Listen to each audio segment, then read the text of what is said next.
If A B C D is written as question ನೋಡಿ 24 ಅಂತ ಬರ್ಕೋಬೋದಂತೆ. ಮತ್ತು ಇ ಎಫ್ ಜಿ ಹೆಚ್ನ 1680 ಅಂತ ಬರ್ಕೋಬೋದು. ಹಾಗಾದರೆ ಐ ಜೆ ಕೆ ಎಲ್ನ ಏನಂತ ಬರ್ಕೋಬೋದು ಅಂತ.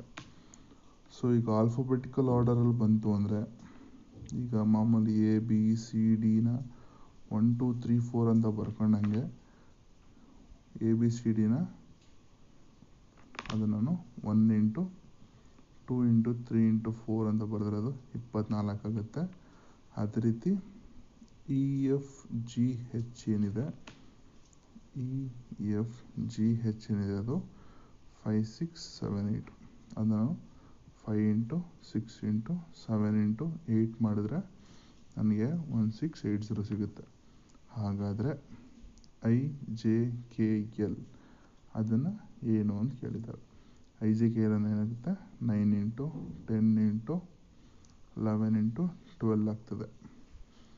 ಅದನ್ನೆಲ್ಲ ನೀವು ಮಲ್ಟಿಪ್ಲೈ ಮಾಡೋದು ನನಗೆ ಆನ್ಸರು 11880.